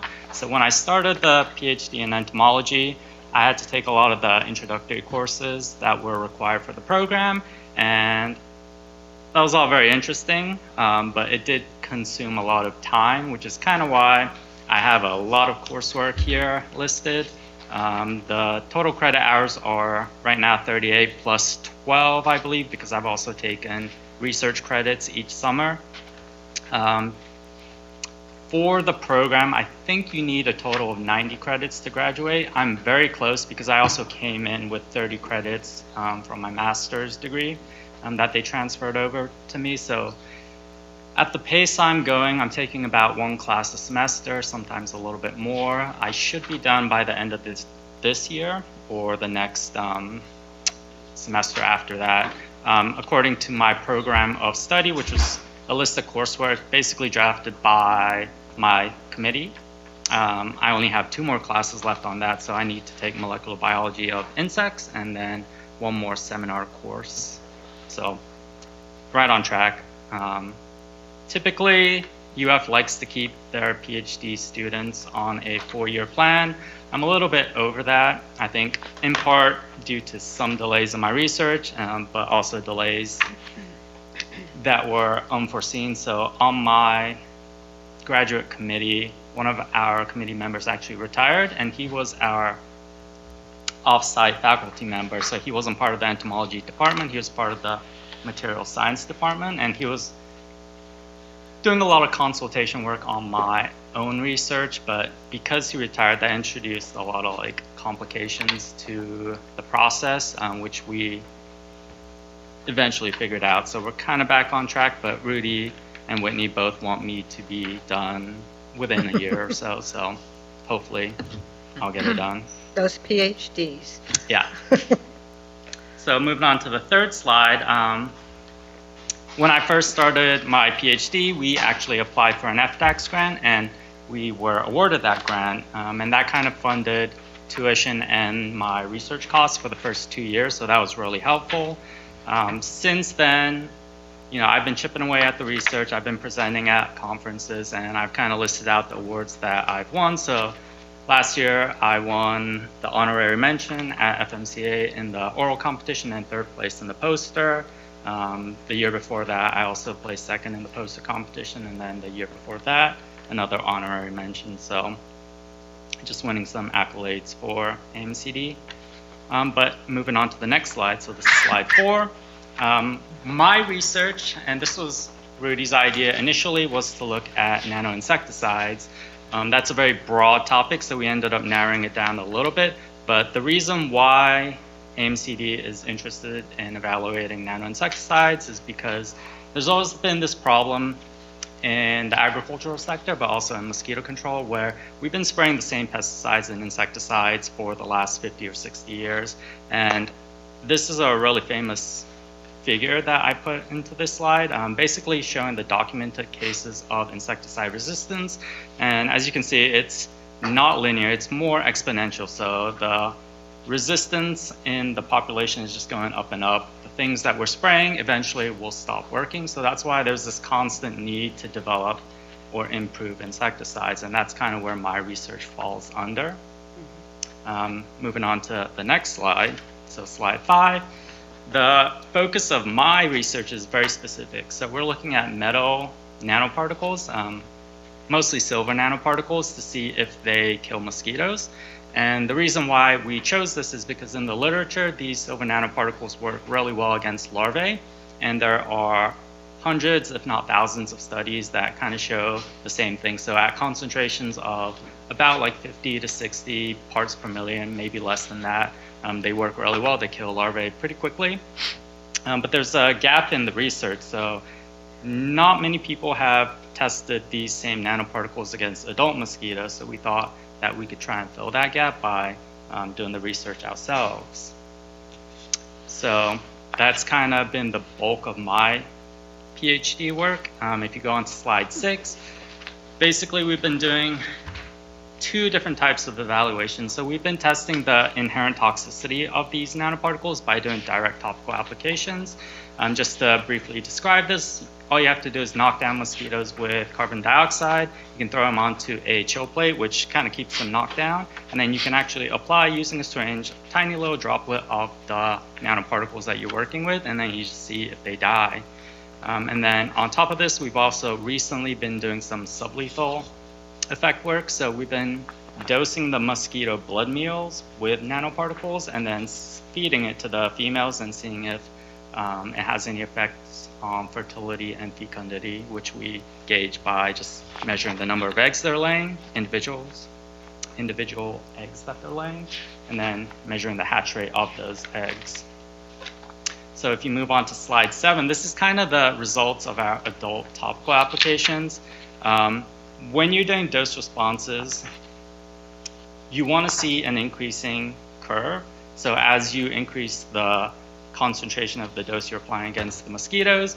Generally, if you're working with a conventional insecticide or any kind of toxin, you should see mortality increase. But in our case, even when we're testing crazy high concentrations up to like 10,000 nanograms per microliter, which at that point, that was like the maximum we could saturate into a volume of liquid. They just weren't dying, so that was unexpected, but still, I think, noteworthy, because it kind of tells us that maybe these things aren't really toxic against adults. Moving on to the next slide, though. So the sublethal effects that we've been investigating, this is still ongoing work, so I'm actually running the assays right now. But we've been testing, like I mentioned, nanoparticles in blood meals and then seeing if it has any effects on the number of eggs laid, as well as the hatch rate. And in the preliminary kind of data that we've been collecting, we don't really see any difference in the number of eggs, which you can see on the box plot to the left. But when we run the model on the hatch rate, we do see a slight difference in just one of the eggs. So we're testing different size nanoparticles as well, and the 20 nanometer size particles, there is some difference between the control. And what we're trying to do next is we're trying to increase the concentration of the particles in the blood, and we're going to see if that increases the magnitude of effect. So that's kind of where we're at right now. Rudy also wanted me to talk a little bit about my role at AMCD. So I kind of, in my opinion, and hopefully in the opinion of others, do a lot here. When I was first brought on, I was brought on to manage the insectaries, which was a lot of work. Since then, we've expanded. So at that time, we were rearing just 2 species. Right now, we've increased that to 5 different species across the entire campus. We're rearing multiple strains of specific species. I'm still integral to that. On top of that, I've also been tasked with a lot of the maintenance of a lot of our expensive equipment, especially in the SIT. So we've been buying, machines that radiate the mosquitoes, these really fancy separators, and they all take a lot of expertise to both run but maintain and make sure that they're kept in good condition so that we can use them for quite a while, because we made quite a significant capital investment into this machinery, so we want it to go a long way. And with things like the radiation machine, as long as you keep it in good condition, it should be lasting you 10, 20 years easily. So hopefully we'll take those a long way. On top of that, I was pretty integral, I think, in the development of our GLP program.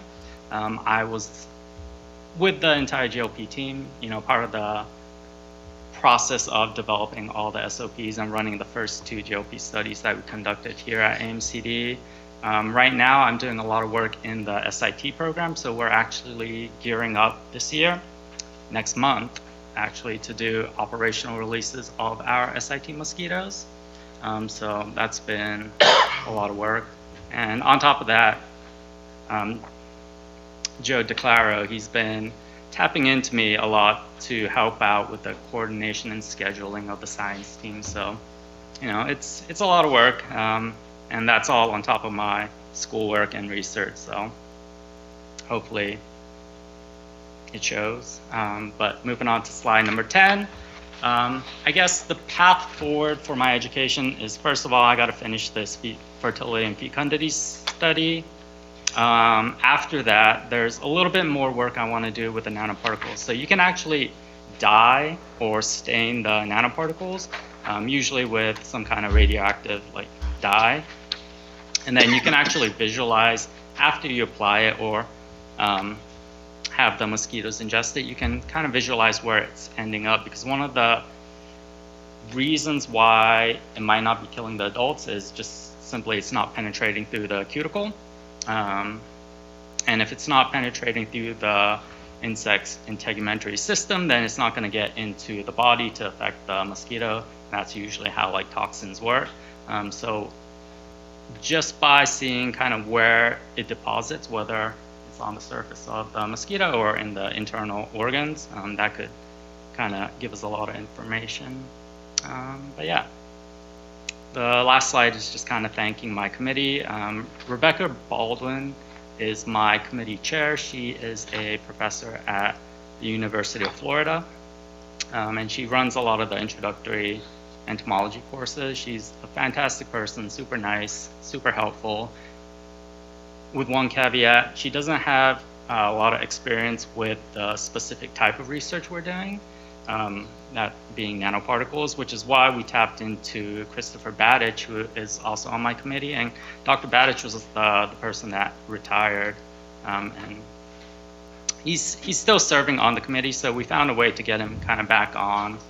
But he's been pretty essential, kind of helping out with the more technical side of this research. But yeah, I've had tons of help from AMCD staff. Everyone is so willing to help.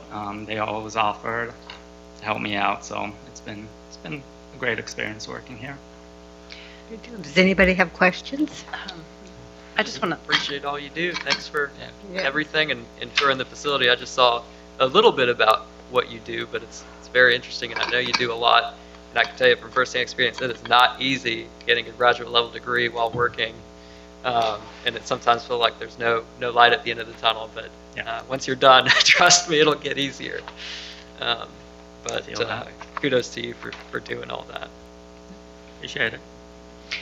I just want to say, very interesting study. I appreciate you sharing this with us.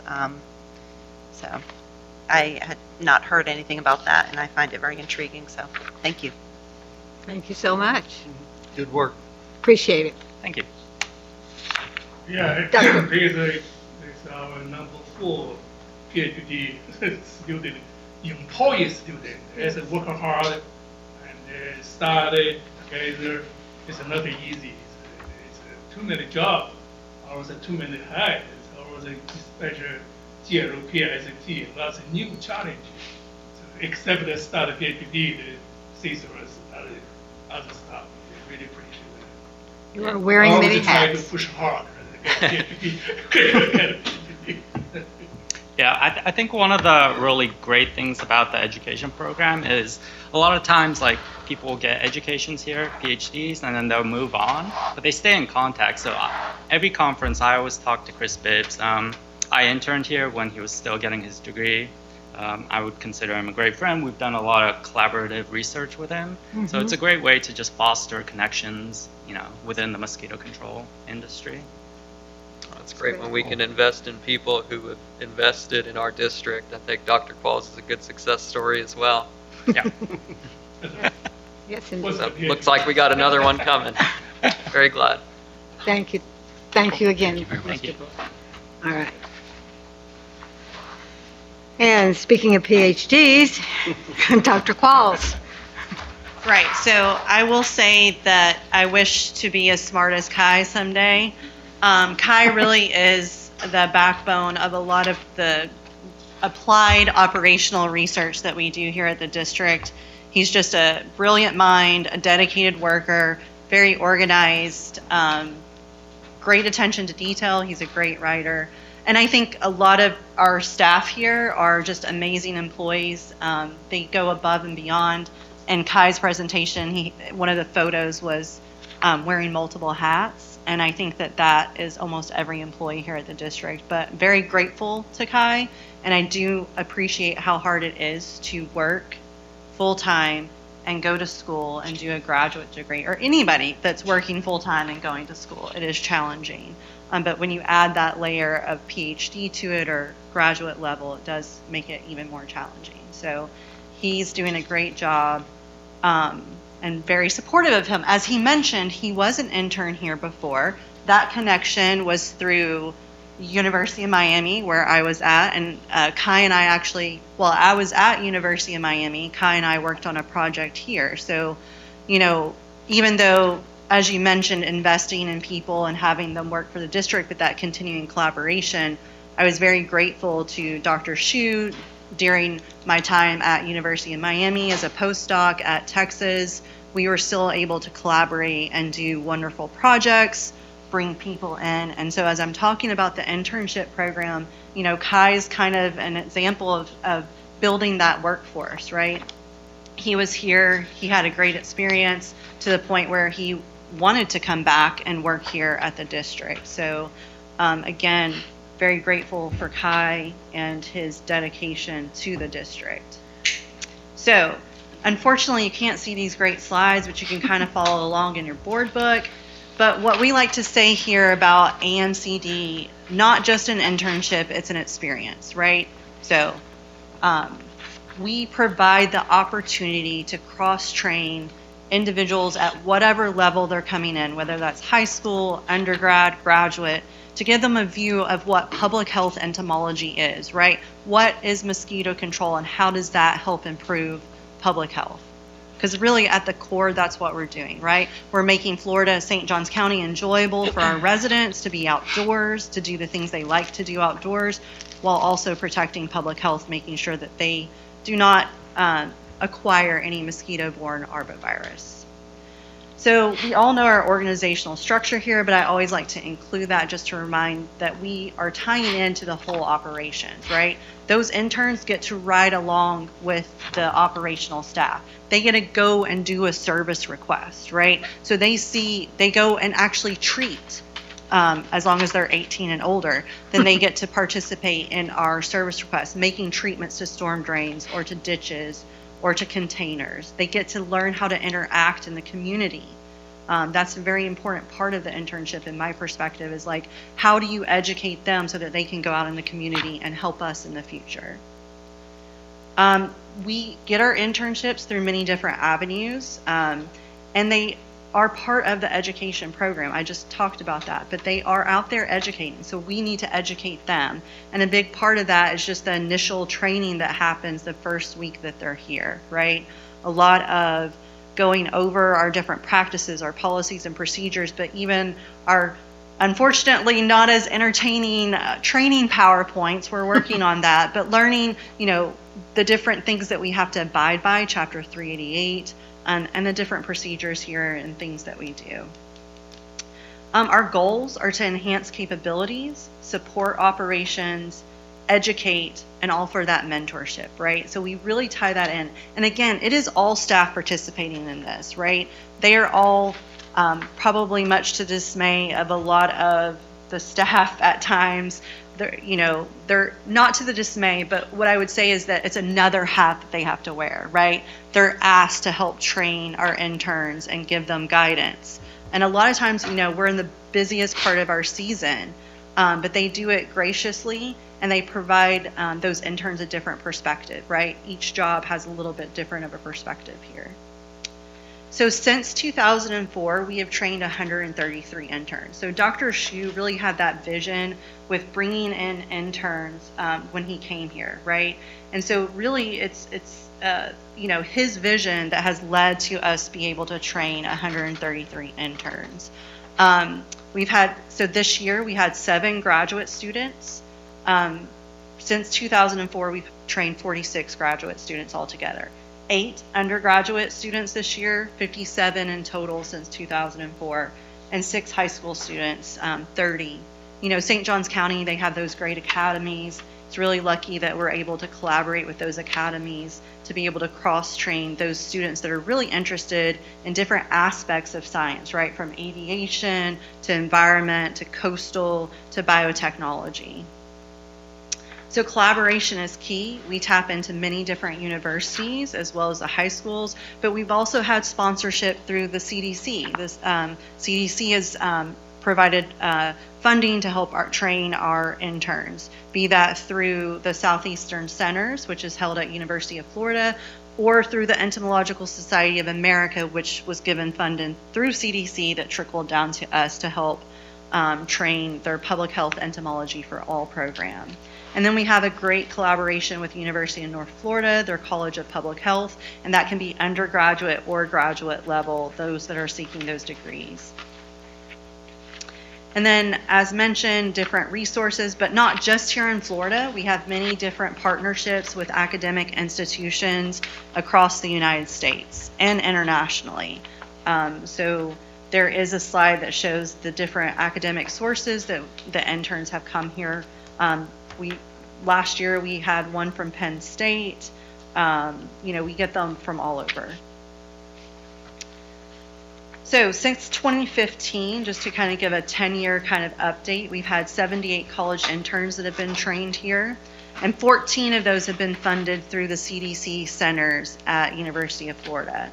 We've had 3 international intern students, and about a total of 40 publications have resulted from the internship program, be it the intern-specific project or just projects that we were able to utilize that internship to kind of help facilitate that project. The figure, I like to show the figure, it shows the intern numbers from 2020 to 2025. If you look at it in your book, I know you can't see it right now, but it really shows that we have a peak in June and July.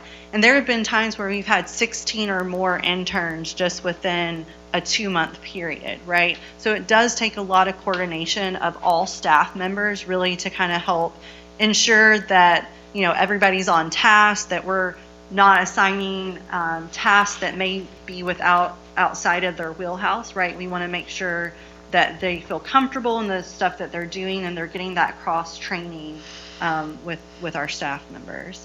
But we've really increased since 2020 the number of interns that we've had, and a lot of that has just been with expanding operational projects that we've been evaluating and getting additional funding resources, right?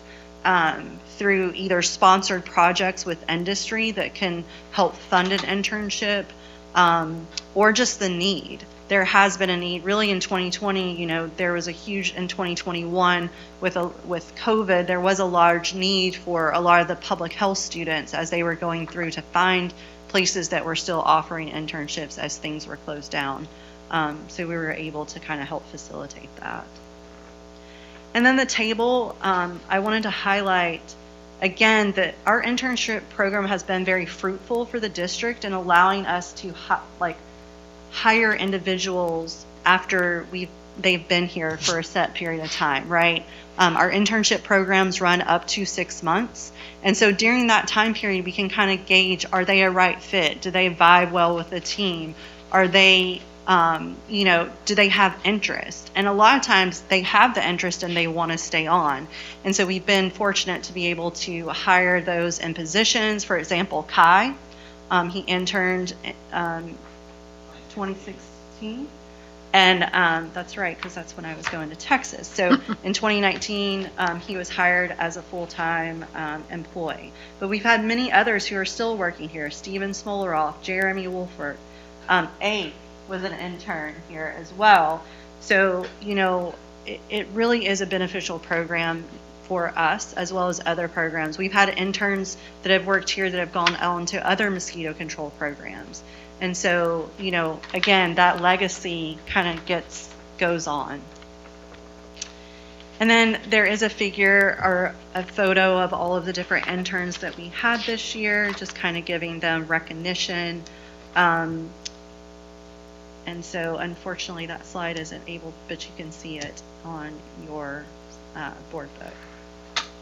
And I'd like to highlight, we had some really outstanding interns, and just give you the diversity. We had one locally from Flagler College, one from Western Carolina University, University of Florida, and as I mentioned, Penn State University. And so they all kind of have a different interest. One was an actual entomology major, but others have other areas of interest that we were able to kind of tie in. How does this play into what we do, right? How can we utilize your area of expertise and our needs here at the district and evaluate things that have an impact? So for example, the coastal ecology major, very instrumental in helping us design and implement our salt marsh project that we have ongoing with guana. So that's monitoring, understanding salt marsh populations, which drive the majority of our operational control here at the district.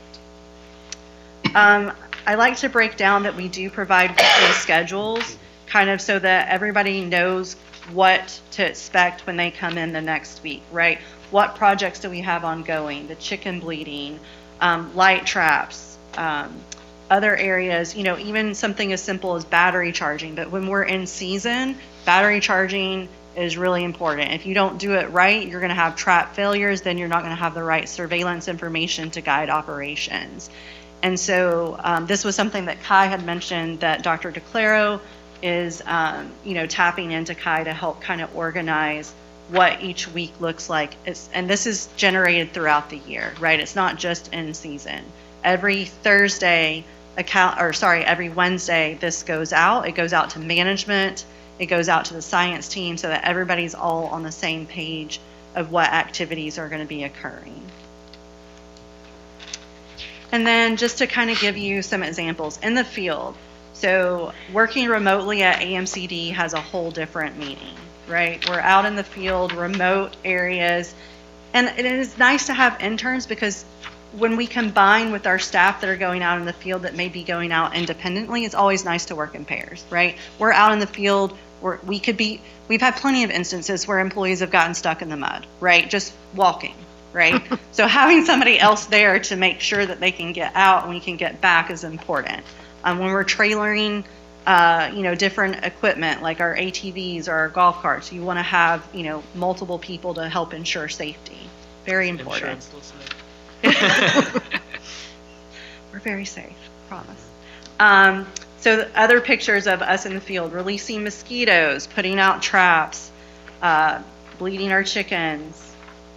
We have a lot of love for our Sentinel Chicken program, for our chickens. We want to make sure that they're happy and healthy. So we've put a lot of time and effort into that program. It's very valuable for us. Semi-field and in the laboratory. So this is Dr. DeClaro's quote. Mentoring interns is great. You watch them grow, learn, and eventually realize that labeling tubes is 80% of science. Labeling tubes, labeling cages, you name it, we're labeling it. Labeling reagents that go in the fridge. The other photos just in the lab, right? Like setting up, preparing for projects. In the field, evaluating adulticides. Running our Sentinel chicken serum in the lab, or testing mosquito pools for West Nile virus or Eastern equine encephalitis. Maintaining the insectary, big part of the day-to-day. With industry-supported projects, a lot of the funding that's brought in, they require the mosquitoes that we rear here. And that's one of the reasons that industry works with us, is because we have those different genera of mosquitoes, because other programs don't necessarily have them.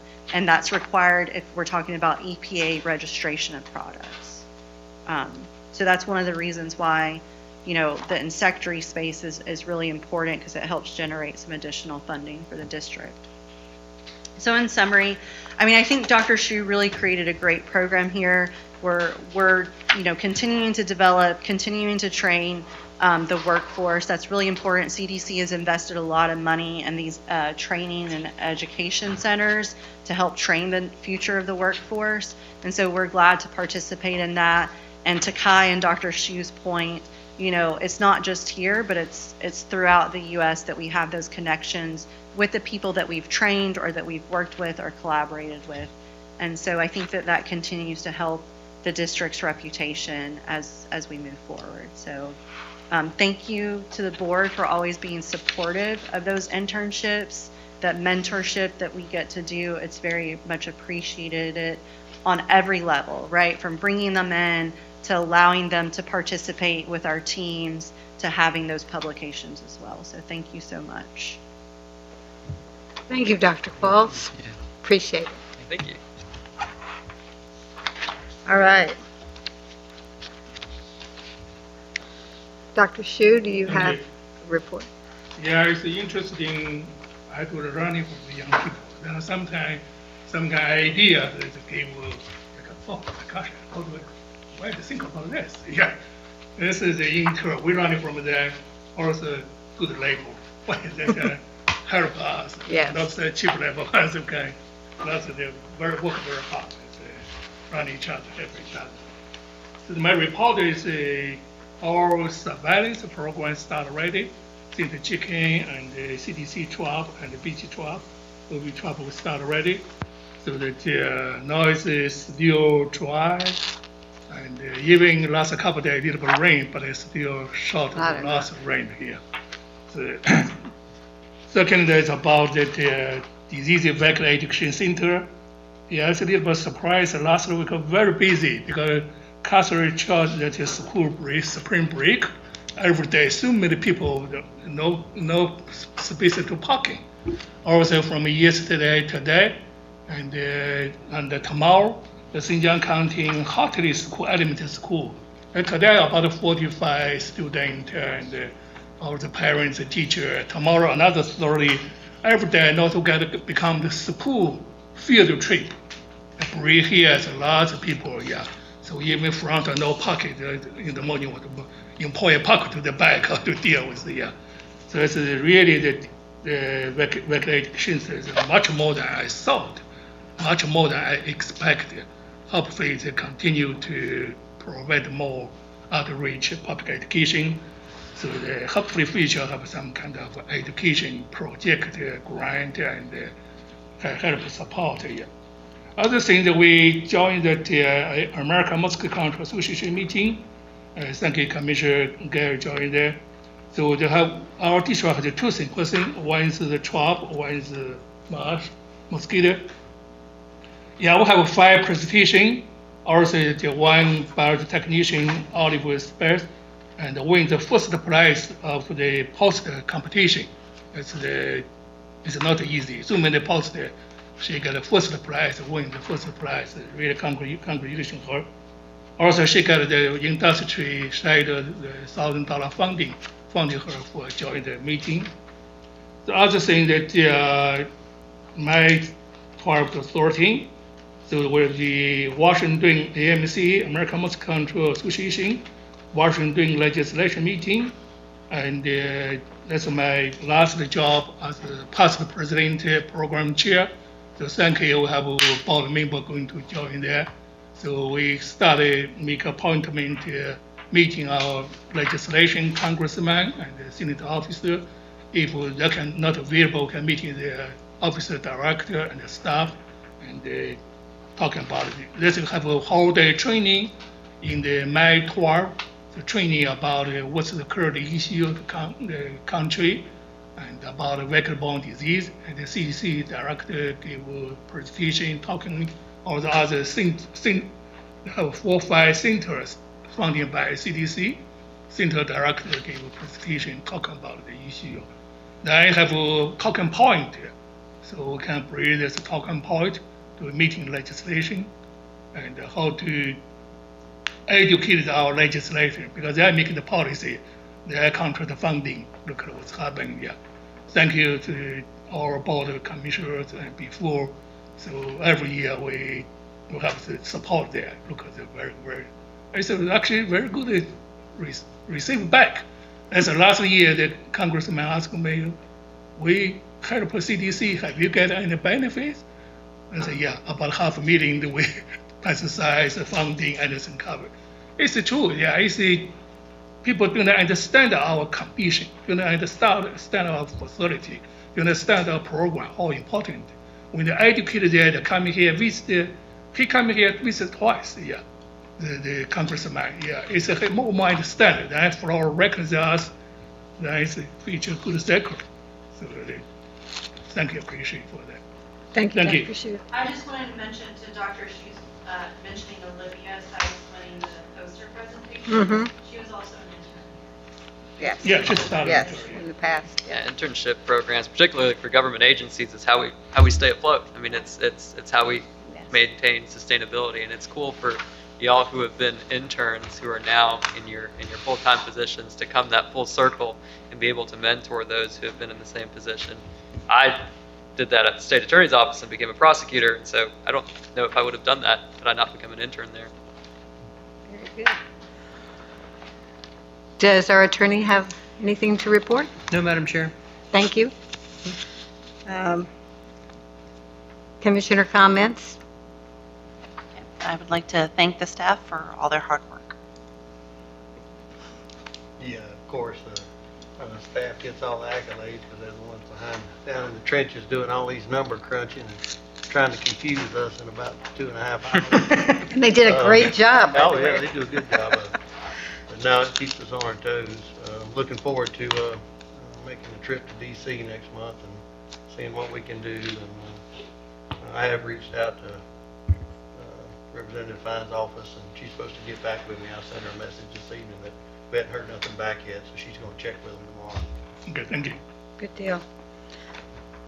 No, just thank you very much. I appreciate it. Yeah, Thank thanks, you. everybody. Drive safe. All right. And with that, the meeting is adjourned. I have a note. All right. Oh, you do? It started at 7:30. Uh-oh. I might not make that one if the traffic's still bad.